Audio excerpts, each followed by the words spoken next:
بدر شہدائے بدر جو ہیں نا، یہ بہت بڑے توکل والے لوگ تھے۔ یہ میرا اور آپ کا عقل مندوں کا زمانہ ہے۔ عقل مند لوگ جو ہوتے ہیں نا، وہ فرما بردار کم ہوتے ہیں الا ماشاء اللہ، اور وہ کوشش کرتے ہیں کہ وہ تو پیر صاحب کو بھی مشورہ دے لیتے ہیں، اور عقل مند بندہ ساری زندگی مطمئن نہیں ہوتا۔ اس لیے وہ حضرت رومی رحمۃ اللہ علیہ نے کہا تھا کہ اللہ تعالیٰ نے لوگوں کو عقل دی تھی استعمال کرنے کے لیے، اور لوگ ساری زندگی عقل کے ہاتھوں استعمال ہوتے رہے۔ تو ساری زندگی وہ بیچارے نا وہی پیچ و تاب، یہ کیسے تھا، یہ کیوں تھا۔ شہدائے بدر کی زندگی کا جو پہلا سبق ہے نا، پہلا سبق اسے یاد رکھنا، شہدائے بدر کی زندگی کا پہلا سبق ہے کہ عقل نہیں دیکھنی، رسول اللہ کا حکم دیکھنا ہے۔ وہ بندہ بچ جاتا ہے، وہ بندہ بچ جاتا ہے۔ اعلیٰ حضرت نے فرمایا تھا نا، اے عشق تیرے صدقے، اے عشق تیرے، یعنی کوئی ایسا نظریہ جس پر قربان ہونے کو دل کر رہا ہے۔ کہتے ہیں بڑی موج میں ہم لوگ، اے عشق تیرے صدقے، جلنے سے چھٹے سستے، جو آگ بجھا دے گی وہ آگ لگائی ہے۔ کہتے ہیں بس ہمیں تو، میں نے کہا نا دیوانے لوگ وہ بس لکیر کے فقیر، ضرورت کوئی نہیں۔ حضرت سعد بن عبادہ کہتے ہیں جب حضور نے جمع کیا نا لوگوں کو، مشورے لینے لگے، تو حضور نے کچھ دلائل ارشاد فرمائے، کچھ ترغیب دی۔ اب بدر کے لیے جب لوگ نکلے تھے، آپ نے بہت ساری باتیں سنی ہوئی ہیں، پڑھی ہوئی ہیں، میں نے ایک اشارہ کرنا ہے، پھر سیدہ پاک کی بارگاہ میں چند باتیں عرض کروں گا۔ تو کہتے ہیں کہ حضور نے نا، چونکہ جنگ کے لیے تو جا ہی نہیں رہے تھے، ایک قافلے کا راستہ روکنے کا ارادہ تھا، تنبیہ کرنے کا پروگرام تھا۔ اب چونکہ ماحول جنگ کا بن گیا، تھوڑا سا کبھی ذہن پر بوجھ ڈالیں، تھوڑا سا۔ آج جب ہم اپنی حکومتوں کو جہاد کی بات کرتے ہیں تو وہ ایٹمی قوت ہونے کے باوجود بیچارے ڈر جاتے ہیں، اور پہلے دعوے کچھ اور کرتے ہیں، اس کے بعد بڑی جلدی وہ راہیں تلاش کرتے ہیں، نکلنے کی کوشش کرتے ہیں۔ دیکھیں نا 313 لوگ، اور ان کے پاس بھی 6 زرہیں اور 8 تلواریں۔ یعنی اس طرح کبھی آپ نے، میری بات پہ توجہ کریں، کبھی اس طرح کوئی قوم میدان میں نکلتے دیکھی ہے؟ دیکھیں نا، ایک آدمی بندوق لے کے گلی میں آتا ہے تو سارے محلے کو آگے نہیں لگا لیتا۔ سارے لوگ، پتہ نہیں آپ کو یاد ہو کہ نہ یاد ہو، ایک بندہ اسلام آباد میں 2 بندوقیں لے کے آ گیا تھا، اور اس نے تباہی مچا دی تھی، اکیلا بندہ۔ تو ادھر کیا حال تھا؟ ادھر کفار مکہ 1000 تھے، یہ 313 تھے، وہ 1000۔ یہ مقابلہ بھی دیکھیں۔ پھر ان کے پاس ایک ایک شخص کے پاس 3 قسم کا اسلحہ، تلوار بھی ہے، نیزہ بھی ہے، تیر بھی ہیں، لیس اسلحے سے، اور ادھر 6 زرہیں 8 تلواریں۔ اللہ اکبر۔ حضرت سعد بن عبادہ کہتے ہیں جب محبوب کریم نے مشورہ طلب کیا نا، حضور نے فرمایا اس طرح کا ماحول ہے تو اب لڑنا ہے۔ عقل مند ہوتے تو وہ کہتے کہ جمعیت ہو لینے دیں، پروگرام بنا لینے دیں، یا رسول اللہ پیچھے بچے بھی ہیں، سارے معاملات ہیں۔ فرماتے ہیں غلاموں کے جتھے میں سے غلام اٹھے، عرض کرنے لگے یا رسول اللہ صلی اللہ تعالی علیہ وسلم، آپ بہت زیادہ دلائل نہ ارشاد فرمائیں، آپ کی توجہ اگر ہمیں رغبت دینے کی ہے تو حضور آپ حکم کریں، یہ بتائیں لڑنا کس کے ساتھ ہے؟ انسانوں کے ساتھ لڑنا ہے؟ عرض کی حضور ہم تو جنوں کے ساتھ لڑنے کو بھی تیار ہیں۔ اور یا رسول اللہ صلی اللہ علیہ وسلم صرف خشکی نہیں، ہم تو دریاؤں میں بھی لڑیں گے، اس لیے کہ ہم نے نہ کبھی قطرے پہ غور کیا اور نہ دریا دیکھا، بس جہاں تیری جھلک دیکھی وہیں ڈوب گئے۔ ساری زندگی عقل کے گھوڑے دوڑا کے بندے تھک گئے، آج تک نہیں سمجھ آئی کہ بدر میں فتح کیسے ہوئی تھی، آج تک سمجھ نہیں او بھائی فتح تو ہونی تھی۔ جب چھوٹا بھائی جو 12-13 سال کا ہے، وہ بڑے بھائی سے کہہ رہا ہے تو سلیکٹ ہو گیا ہے، چل مہربانی کر مجھے بھی تھوڑا موقع دے۔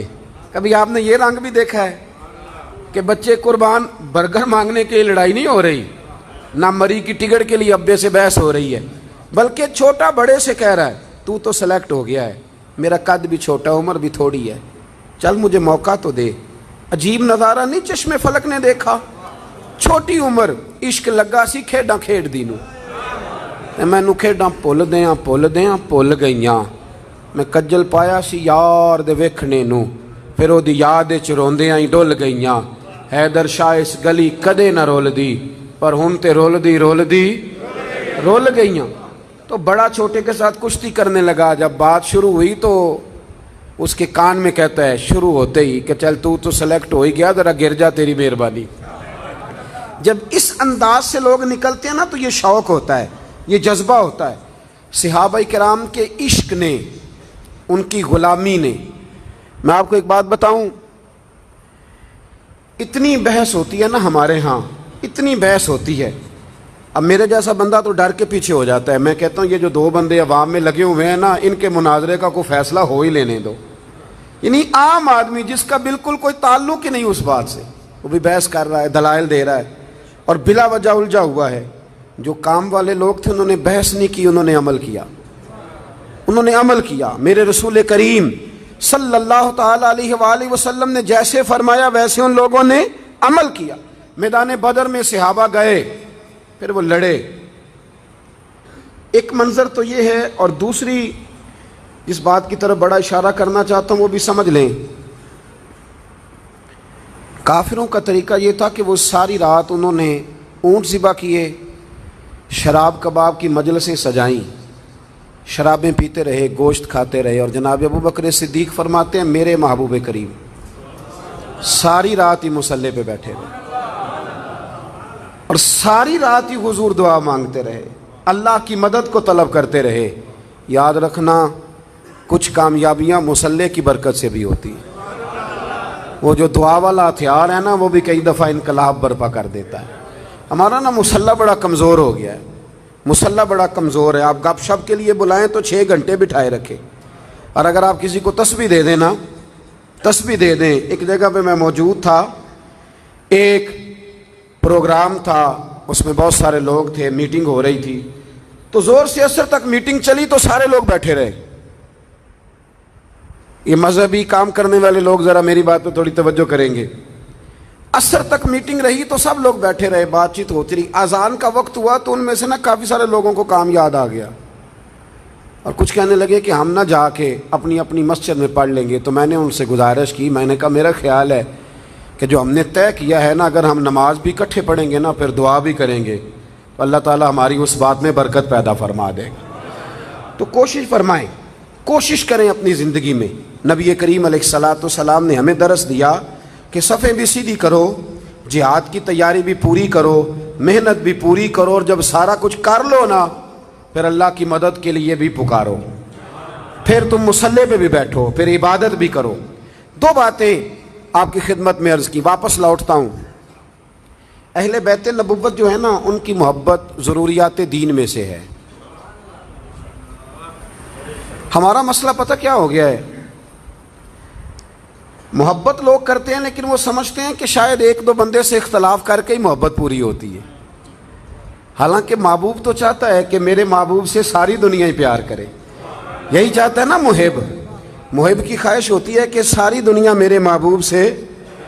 اب اس طرح کے کچھ ایسے محب آئے ہیں میدان میں کہ جو اپنے محبوب کے مخالفین بڑے جمع کرتے ہیں، یہ بھی مخالف ہے، یہ بھی مخالف ہے، اس سے نقصان ہوتا ہے، کوئی فائدہ نہیں ہوتا۔ سیدہ طیبہ طاہرہ حضرت فاطمہ الزہرا رضی اللہ تعالیٰ عنہ، میرے محبوب کریم کی 4 صاحبزادیاں ہیں، اور جناب فاطمہ کا 4تھا نمبر ہے، یہ سب سے چھوٹی ہیں۔ پتہ حضور نے کیا فرمایا؟ فرمایا الفاطمہ تو بدعۃ منی، فرمایا یہ تو میرے وجود سے الگ ہے ہی نہیں، یہ تو میرے جگر کا ٹکڑا ہے۔ حضرت فاطمہ الزہرا نے جب آنکھ کھولی نا، یہ دور ہے پیروں کے بچے شہزادے، سیٹھوں کے بچے شہزادے۔ بی بی صاحبہ نے جب آنکھ کھولی ہے نا تو مخدومہ کائنات فرماتی ہیں کہ میں نے وہ والی آسانیاں نہیں دیکھی جو عام گھروں میں ہوتی ہیں، میں نے اپنے گھر کی طرف پتھر آتے دیکھے، میں نے اپنے والد کو تکلیف میں دیکھا ہے، میں نے آزمائش میں دیکھا ہے۔ گھر کے اندر دین کی چھوٹی چھوٹی باتیں پوچھتی، سوالات کرتی، سیدہ خدیجہ الکبریٰ رضی اللہ تعالیٰ عنہ سے چھوٹی چھوٹی باتیں پوچھتی، سوالات ہوتے۔ حضور گھر تشریف لاتے تو جناب فاطمہ الزہرا کو گود میں بٹھاتے، چھوٹی چھوٹی باتیں کرتی، سوالات کے جواب لیتی۔ تھوڑا سا وقت آگے گزرا تو حضرت خدیجہ الکبریٰ کا وصال ہو گیا۔ فرماتی ہیں وہ دن مجھے نہیں بھولتا کہ جب میری اماں وصال کر گئیں، جناب ابو طالب پردہ کر گئے، کسی نے گھر آ کے بتایا، کسی نے بتلایا کہ نبی کریم علیہ الصلوۃ والسلام کے سر اقدس پر نا کافروں نے اونٹ کی بڑی اوجڑی رکھ دی ہے۔ حضور سجدے میں تھے۔ پتہ کیا ہوا ہے، ہم لوگوں نے نا اتنی آسانیاں اپنے بیڈ روم میں جمع کر لی ہیں، اور ہماری اولادوں کے پاس اتنی آسانیاں ہیں، جب اتنے ٹھنڈے کمرے میں کوئی بندہ سوتا ہے نا، پھر آپ اس سے کہتے ہیں نا اٹھ کے میدان میں جہاد کر، تو اس کے لیے مشکل ہو جاتا ہے۔ سیدہ پاک فرماتی ہیں چھوٹی سی عمر، کسی نے بتایا کہ حضور کے سر اقدس پر کسی نے اونٹ کی بڑی اوجڑی رکھ دی ہے۔ فرماتی ہیں میں دوڑی گئی اور میں نے جا کر کے نا تو حضور کے سر اقدس سے اس اوجڑی کو اتارا، پھر میں نے حضور کا دست مبارک پکڑا، کنویں کے پاس لے کے گئی، محبوب کریم بیٹھ گئے تو میں نے خود پانی نکال کے حضور کی زلفوں کو دھویا۔ آپ فرماتی ہیں جب محبوب کریم علیہ الصلوۃ والسلام فارغ ہوئے تو میں نے کہا اے اللہ انہیں برباد کر دے جو میرے بابا کو تکلیف دیتے ہیں۔ کہتے ہیں میں نے دعا کیا کی، حضور نے بھی ہاتھ اٹھا دیے۔ آپ حیران ہوں گے کہ حضرت زید بن حارثہ نے عرض کیا تھا جب حضور طائف سے واپس آئے تھے کہ یا رسول اللہ دعا کریں یہ برباد ہو جائیں، اور حضور نے ان کی ہدایت کی دعا کر دی۔ احد کے میدان میں حضرت ابوبکر صدیق نے عرض کی یا رسول اللہ دعا کریں یہ ہلاک ہو جائیں، پر حضور نے کہا یہ نہیں مانتے تو ان کی آنے والی نسلیں مان جائیں گی۔ لیکن یہاں جب سیدہ پاک نے عرض کی کہ حضور دعا کریں یہ برباد ہو جائیں، پہلے انہوں نے دعا کی تو میرے محبوب نے ہاتھ اٹھا دیے، اور حضور نے دعا کی کہ اے اللہ انہیں برباد فرما۔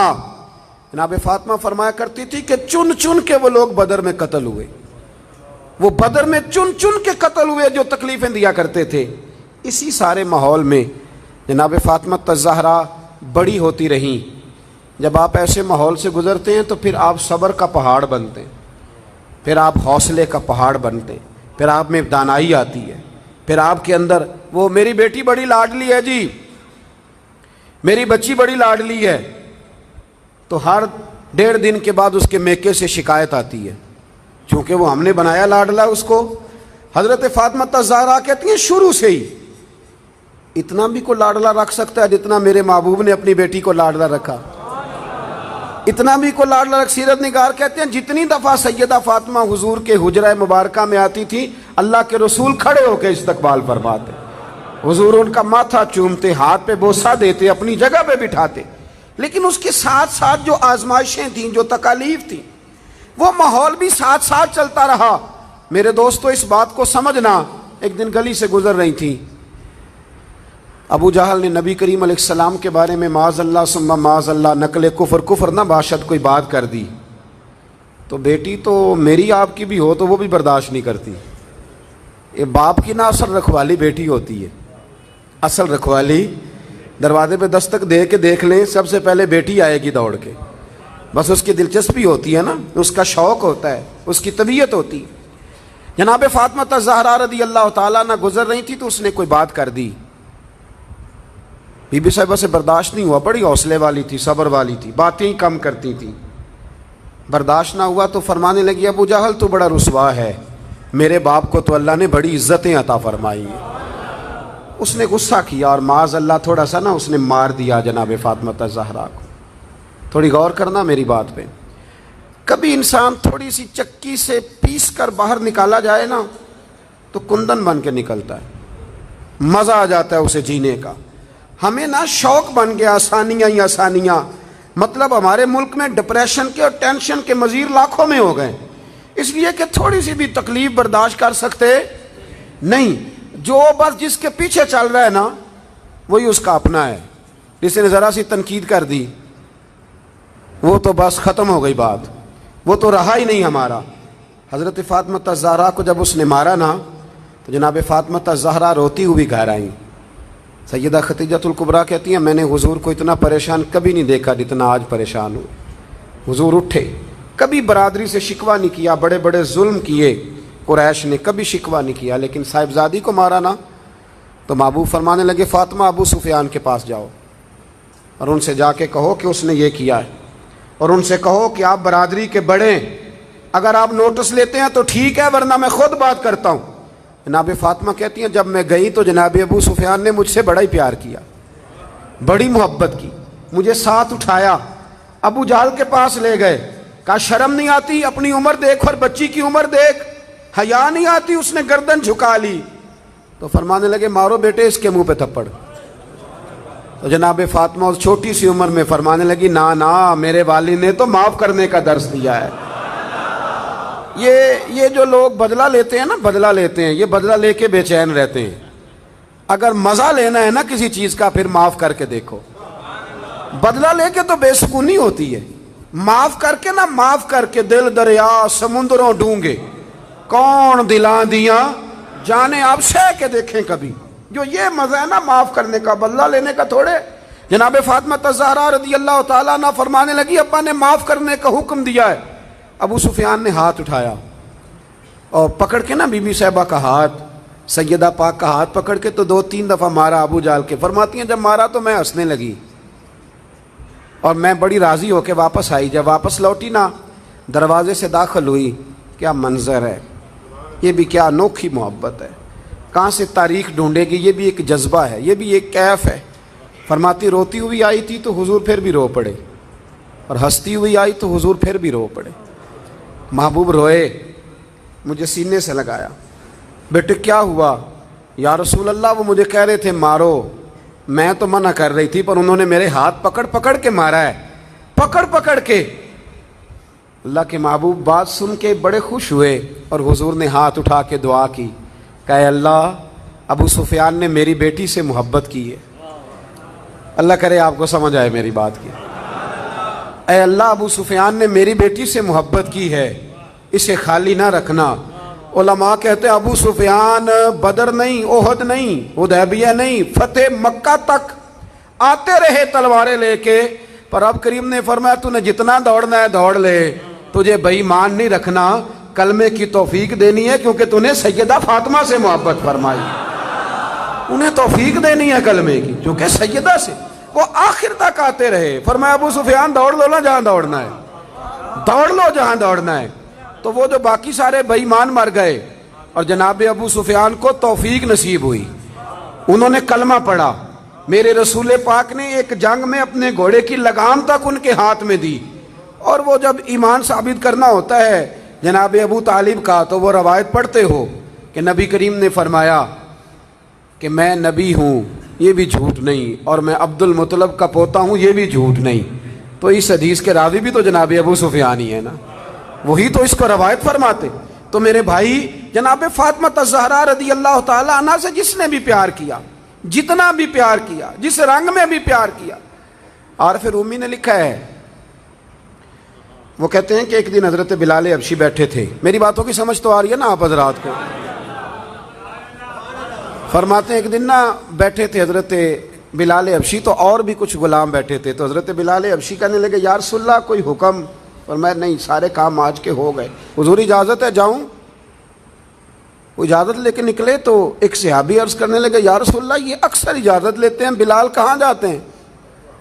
حضور نے فرمایا جا دیکھا جا کے کہاں جاتا ہے، بات ہی ختم کر۔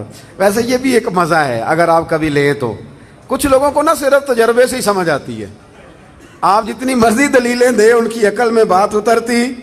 فرمایا تو جا جا کے دیکھا۔ حضرت رومی کہتے ہیں وہ گئے، دیکھ کے واپس آئے، کہنے لگے وہ تو سیدہ فاطمہ کے گھر چلے گئے۔ تو محبوب فرمانے لگے بلال بات کو سمجھ گیا ہے، میری مراد تک پہنچ گیا، جب فارغ ہوتا ہے نا تو میری شہزادی کی چکی پیسنے چلا جاتا ہے، جب فارغ ہوتا ہے تو ان کے گھر چلا جاتا ہے، وہاں جا کے ڈیوٹی کرتا ہے۔ وہ سمجھ گیا ہے کہ محبوب نے فرمایا ہے یہ میرے جگر کا ٹکڑا ہے، جس نے اس سے محبت کی اس نے مجھ سے محبت کی، اور جس نے اس سے بغض رکھا اس نے مجھ سے بغض رکھا۔ میرے رسول کریم سرور کائنات صلی اللہ تعالی علیہ وسلم کے غلاموں کا سیدہ فاطمہ الزہرا کے ساتھ رشتہ محبت۔ آپ کو ایک بات بتاؤں، انسان جس سے بڑا پیار کرتا ہے نا اسے وہ چیزیں دیتا ہے جو اسے بڑی اچھی لگتی ہیں۔ یہ ابھی رمضان شریف آئے گا نا تو 2 قسم کے کپڑے ہم بازار سے خریدیں گے، ایک پہننے والے، ایک دینے دلانے والے۔ یہ دینے دلانے والے کون سے ہوتے ہیں؟ جو پہننے والے نہیں ہوتے۔ وہ جاتی ہیں نا خواتین شادی کے موقع پر تو کہتی ہیں جی اب دینے دلانے والے بھی دکھاؤ. ہوتا ہے کہ نہیں ہوتا ایسے؟ تو میں اکثر سوچتا ہوں کہ یہ دینے دلانے والے کون سے ہوتے ہیں؟ کیوں جی ایسے ہی ہے. تو دینے دلانے والے وہ ہوتے ہیں جو پہننے والے. تو آپ جب کسی سے محبت کرتے ہیں نا، جب پیار کرتے ہیں تو پھر آپ ڈھونڈتے ہیں، چیز کو تلاش کرتے ہیں، آپ تجسس کرتے ہیں. میں اپنے حضرت صاحب کے ساتھ اللہ نے مجھے موقع دیا تو میں مدینہ شریف حاضر ہوا. تو میں نے ایک سنگی سے کہا کہ میں نے نا حاضر ہونا ہے تھوڑی دیر تک، تو کب آ جاؤں؟ تو وہ کہنے لگے کہ میں آپ کو فون کر دوں گا. انہوں نے کہا فون کر دینا. تو میں بازار میں نکل گیا. چھڑی بڑی پیاری پکڑا کرتے تو میں چھڑی ڈھونڈنے لگا مدینہ شریف کی گلیوں سے. میں نے کہا کہ کچھ چیزیں لذت لینے والی ہوتی ہیں، وہ طاری ہو جاتی ہیں. میں تلاش کرتا رہا. تو انہوں نے نا ایک دو فون مجھے کیا کہ اب آ بھی جاؤ. تو میں جب وہاں پہنچا تو کہنے لگے کدھر رہ گیا تھا یار تو، اگر وہ آرام کرنے لگتے تو پھر کیا بنتا؟ تو میں نے کہا چھڑی تلاش کر رہا تھا. تو کہنے لگے اتنی ساری چھڑیاں تھی کو لے آنی تھی. میں نے کہا کسی کو دینی دلانی ہوتی تو لے آتا نا، یہ تو پیش کرنی تھی. تو یہ منظر کچھ اور تھا نا، یہاں رویہ کچھ تھوڑا سا اور ہے. وہ ایک دانشور نے لکھا ہے نا، وہ کہتے ہیں میں وضو کر کے نکلا تو بیوی کا دوپٹہ میں نے پکڑ لیا منہ صاف کرنے کے لیے. تو اہلیہ محترمہ کہنے لگی ابھی سویرے ہی دھویا تھا. 2 قدم آگے بڑھ جاتے تو اندر تولیہ بھی تو پڑا ہی تھا نا. وہ کہتے ہیں چلو میں نے کہا کہ آئندہ احتیاط کروں گا. کہتے ہیں اگلے دن ہی نا میں وضو کیا تو میں نے اپنی اماں کا دوپٹہ پکڑا. اماں کہنے لگی پتر ٹھہر جا ذرا، یہ دھلا ہوا نہیں، میرا اندر دھلا ہوا پڑا ہے، میں وہ تجھے دیتی ہوں. اب فرق ہے نا دونوں باتوں میں. اس نے کہا اندر میرا دھلا ہوا پڑا ہے، وہ میں تمہیں لا کے دیتی ہوں. اب یہ گھر جا کے آپ بات بتائیں گے تو میرے خلاف نہ کر دینا سارا ماحول. لیکن یہ کیفیت ہے نا، یہ کیفیت ہے نا. میں دوستوں کو کہہ رہا تھا کہ بہنوں اور بیٹیوں کو عید ذرا وقت پہ دے آنا، وقت پہ دے آنا. وجہ اس کی پتہ کیا ہے؟ بیوی کو آپ 1 لاکھ روپیہ دیتے ہیں نا شاپنگ کرنے کے لیے عید پہ، تو وہ کہتی ہے تو کو نوکھے نہیں دیتا، سارا زمانہ ہی دیتا ہے. یہ ہماری بہن بھی اپنے شوہر سے ایسے ہی کہتی ہے. وہ کہتی ہے ساری دنیا دیتی ہے کہ یہ اپنے بچوں کے لیے کون نہیں کرتا. لیکن بہن کو آپ 600 کا جوڑ دے آئے نا کبھی پرانا بھی، تو وہ جب تک 5-7 پڑوسنوں کو بلا کے دکھا نہیں نہ لیتی اسے سکون کوئی نہیں آتا. اور وہ والا وہ پہنے گی اور پہن کے کہے گی بھائی بڑا اچھا ہے، وقت پہ آتا ہے اور سارے زمانے کو بتائے گی. اور میرے جیسے پیر صاحب کی مٹھی میں 5000 کا نوٹ پکڑائیں کہ حضرت صاحب دعا کر دیں تو دعا یاد کی ہوتی ہے، رٹی ہوتی. پکی کیسٹ صاحب کے لیے اللہ بھلا کرے، اللہ خیر کرے، اللہ ماشاء اللہ. وہ پکی کیسٹ پیروں نے یاد کی ہوئی ہے. اور میرا ایک دوست ہے کبھی کبھی عذرائے محبت کہا کرتا تھا کہ مجھے بہت سارے پیروں کی دعائیں یاد ہو گئی ہیں، کیونکہ اللہ ماشاء اللہ کچھ کرتے بھی صرف دعا ہی ہے نا. ایک مجھے کہنے لگا ہمارے حضرت صاحب تقریر نہیں کرتے، وہ کرتے نہیں. میں کیا کرتے اس لیے نہیں کہ انہوں عمدی کوئی نہیں، ورنہ تقریر نہ کرنا معرفت نہیں، خطبہ دینا تو میرے رسول اللہ کا طریقہ ہے، یہ تو نبی پاک کا طریقہ ہے. تو میں نے کہا اب پیر صاحب سے ملاقات ہوئی تو انہیں کچھ کتابیں پیش کرنا، انہیں کہنا انہیں پڑھا کریں اور واز کیا کریں، یہ نبی کریم کی سنت ہے صلی اللہ علیہ. تو پیر صاحب جو ہے نا روایتی لوگ، آپ 5000 2000 دیں نا تو رٹی رٹائی دعا کر دیں گے. تو بہن کو ویسے ہی کبھی بندہ اچانک کہہ دینا دعا کرنا ذرا مشکل ہے تو مصلہ بھگو دیتی ہے رو رو، یا اللہ میرے بھائی کی خیر کر. 7 سمندر پار بھی بیٹھی ہوتی ہے تو اس کا تو بھائی یہ رشتہ ہے نا، یہ ایک رنگ ہے. جو خاص چیز ہوتی ہے وہ آپ دیتے ہیں، خاص چیز، خاص سمجھ لو. میرے رسول کریم صلی اللہ تعالی علیہ وسلم نے اپنی شہزادی کا نکاح کیا. حضرت عثمان غنی نے بھی پیغام نکاح دیا، بڑے مالدار تھے، بڑے مالدار. لیکن مولا علی شیر خدا، کون پہنچ سکتا ہے سیدنا شیر خدا کی شخصیت تک؟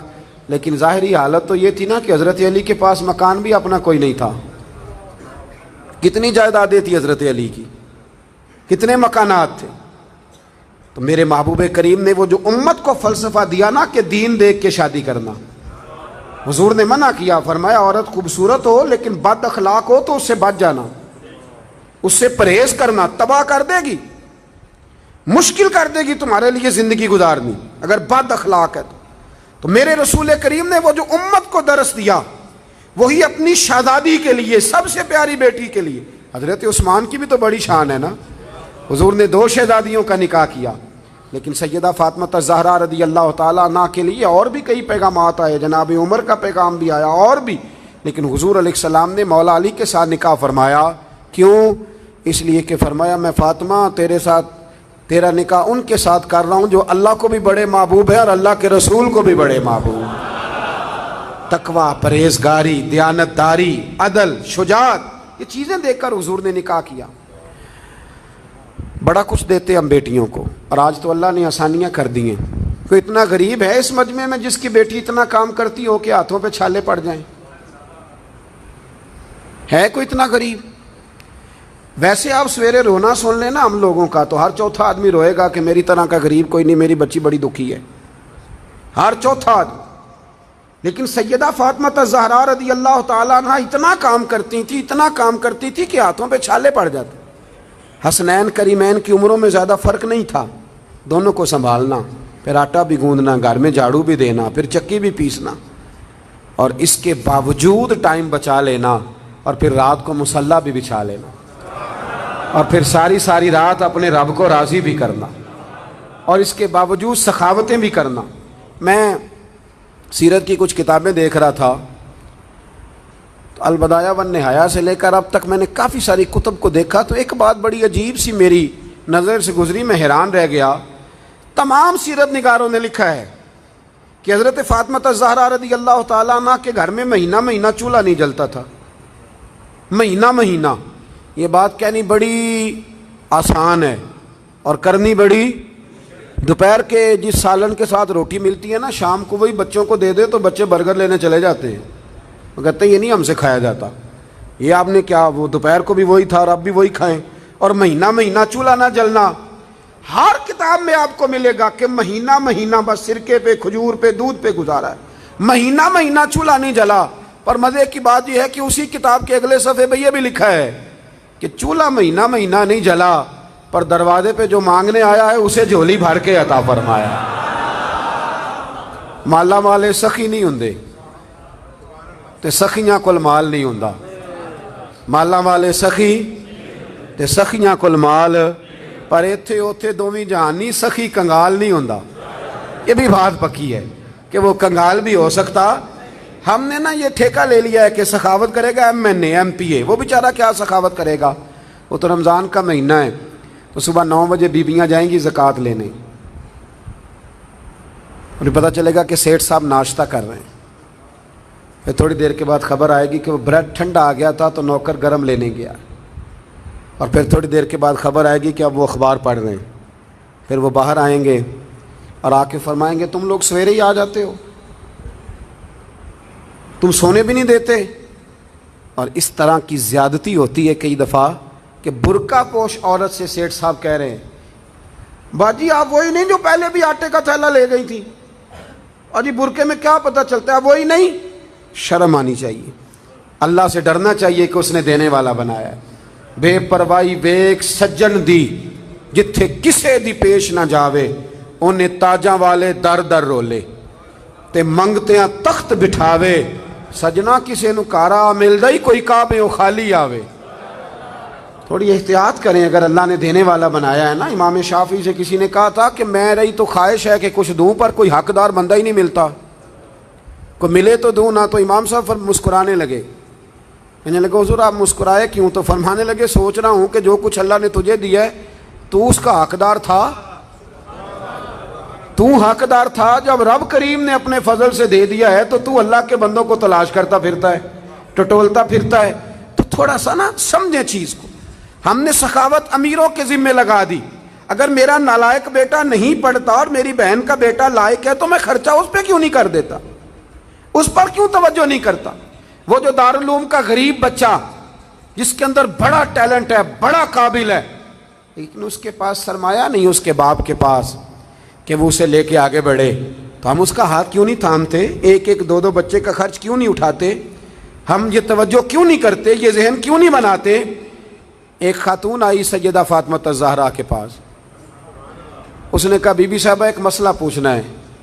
سیدہ پاک فرمانے لگی پوچھو۔ کہنے لگی میرے پاس 40 اونٹ ہیں، اللہ کے راہ میں کتنے دوں؟ تو مخدومہ مسکرا پڑی، فرمانے لگی اگر میرے پاس 40 اونٹ ہوتے تو میں حکم اور لگاتی، اب تیرے پاس ہے تو حکم اور ہے۔ اس نے کہا جی کیا مطلب؟ فرمایا تو 40 میں سے ایک دے دے، اور اگر میرے پاس 40 ہوتے تو میں سارے کے سارے اللہ کے راستے میں خیرات کر دیں، سارے خیرات کر دیں۔ ان کی زندگی دیکھیں۔ اب ذرا سمجھیے گا بات۔ حضرت فاطمہ حضور کی بارگاہ میں حاضر ہوئی۔ ایک روایت تو یہ ہے کہ وہاں بات ہو گئی، اور بعض نے یہ لکھا ہے کہ آپ تشریف لے کے گئیں۔ حضرت علی شیر خدا رضی اللہ تعالیٰ عنہ نے کہا کہ فاطمہ چلو، کام کر کر کے تھک جاتی ہوں، ہاتھوں پہ چھالے پڑ جاتے۔ ہمارے اب جو تھوڑے سے کھاتے پیتے گھر میں، اس میں 2 قسم کی عورتیں کام کرتی ہیں، برتن دھونے والی الگ ہے، کپڑے دھونے والی الگ ہے، اور اس کے باوجود آپ کبھی خاتون خانہ سے ملاقات کریں وہ بڑی دکھی نظر آئیں گی آپ، اور ہو سکتا ہے اگلے تیسرے منٹ میں وہ رو بھی پڑے، اگلے تیسرے منٹ میں وہ رو بھی پڑے۔ میرے ابا جی کہا کرتے تھے کہ وہ والا دم کہیں سے تلاش کرو جن سے بیویوں کا رونا تھوڑا ختم ہو، بڑا ہی روتی ہیں اور پریشان ہو جاتا ہے آدمی کہ کیسے انہیں سکھ دیا جائے۔ یہ یہاں خواتین کا انتظام تو نہیں ساتھ؟ چلے اللہ تعالیٰ آپ کو جزائے خیر دے۔ آپ روایت تو نہیں زیادہ کرتے آگے؟ چلے اللہ تعالیٰ کر بھی دیں گے تو کوئی حرج نہیں، میں نے تو ابھی چلے جانا ہے۔ اللہ آپ کو برکت عطا فرمائے، اللہ آپ کو سلامت رکھے۔ چونکہ بات خاتون جنت کی ہو رہی ہے نا، اس لیے بار بار ذکر آتا ہے، اور تربیت کے لیے عرض کر رہا ہوں، تربیت کے لیے۔ میرے بھائی تھوڑا غور فرمائیں کہ مولا علی شیر خدا نے کہا فاطمہ چلو، ایک کنیز لے آتے ہیں، لونڈی لے آتے ہیں، گھر کے کام کاج میں تمہارا ہاتھ بٹائے گی۔ کس کے دروازے پہ آئیں؟ وہ رسول جن کے دروازے سے کبھی کوئی خالی گیا ہی نہیں۔ سیدہ اس دروازے پہ آئیں، بہت سارے لوگ بیٹھے تھے تو بغیر بات کیے واپس لوٹ گئیں۔ قربان جائیں، میرے حبیب خود تشریف لے کے گئے۔ فرمایا فاطمہ آئی تھی، کچھ کہنا چاہتی تھی۔ عرض کی یا رسول اللہ، علی نے فرمایا تھا کہ حضور کے پاس ایک جنگ میں کچھ لونڈیاں آئی ہیں، تو اگر ایک باندی مجھے بھی مل جائے تو گھر کے کام کاج میں میرا ہاتھ بٹائے گی۔ میرے محبوب کریم نے فرمایا فاطمہ یارو سنو، پیار اتنا کہ کا جگر کا ٹکڑا ہے، لیکن رنگ کیا ہے تربیت کا۔ حضور فرمانے لگے فاطمہ صحابہ صفہ کا بھی بندوبست نہیں ہوا، ان کو زیادہ ضرورت ہے، یہ لونڈیاں، یہ باندیاں، یہ غلام ان کے کام آئیں گے۔ ہاں بیٹے تو آئی ہے، تو نے کہا ہے، سوال کیا ہے، تو میں تجھے خالی نہیں لوٹاتا، تو 33 بار سبحان اللہ پڑھا کر، 33 بار الحمدللہ پڑھا کر، 34 بار اللہ اکبر پڑھا کر، رب تجھے غلام آزاد کرنے سے زیادہ اجر عطا فرمائے گا۔ مولا علی شیر خدا فرماتے ہیں فاطمہ کا چہرہ خوشی سے کھیل اٹھا اور کہنے لگی دیکھو کمال ہو گیا، حضور نے مجھے کتنا بڑا تحفہ عطا فرما دیا ہے۔ دیکھو یہ بات کہہ کے نا تو حضور نے ایک بات پر مہر لگا دی، فرمایا فاطمہ جاؤ جا کے وظائف پڑھو، چکی تم نے خود ہی پیسنی ہے، آٹا تم نے خود ہی گوندنا ہے۔ اب تمہاری خواتین سوال کرتی ہیں کہ مولانا بتائیے سسر کی خدمت ذمہ ہے ہمارے، ساس کی خدمت ہمارے ذمہ ہے؟ میں نے کہا کاش تمہیں موقع ملے تو تم جا کے سیدہ فاطمہ بنت اسد سے پوچھو کہ سیدہ فاطمہ الزہرا نے ان کی کیا نوکری کی، کیا انداز اختیار کیا، کس رنگ میں ان کی خدمت کی اپنی ساس کی۔ میرے محبوب نے فرمایا فاطمہ تم نے کام خود کرنے ہیں۔ یارو یاد رکھنا، پیار اس کا نام نہیں کہ آپ کسی کی عادتیں بگاڑ دیں، اور اتنی بگاڑ دیں کہ وہ کسی کے قابل نہ رہے، اس کا کسی سے تعلق نہ نبھ سکے، وہ اپنے گھر میں اپنے بچوں کے ساتھ بھی وقت نہ گزار سکے۔ بلکہ پیار تو یہ ہے کہ آپ تربیت کر دیں، آپ سمجھا دیں، آپ بنا دیں۔ حضور ایک جہاد کے لیے تشریف لے گئے، واپس تشریف لائے نا، تو محبوب کی عادت تھی جب آتے تھے تو سب سے پہلے سیدہ فاطمہ کے گھر آتے تھے، اور جب سفر کی طرف جاتے تھے تو آخر میں سیدہ فاطمہ کی طرف جاتے تھے۔ اس دن حضور صلی اللہ تعالیٰ علیہ وسلم نے تشریف لانا تھا۔ مولا علی شیر خدا فرماتے ہیں میرے پاس کچھ رقم تھی تو میں نے حضرت فاطمہ کو دی۔ توجہ ہے میری بات پر؟ تھک تو نہیں گئے آپ لوگ؟ چلیں اللہ تعالیٰ آپ کو جزائے خیر دے۔ سنیں جی،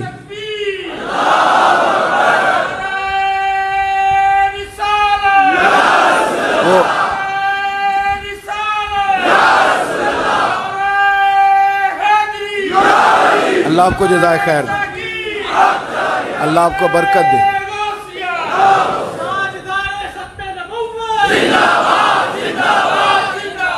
اللہ آپ کو میں تو ساری تقریر بغیر نعرے کے کر لیا کرتا ہوں.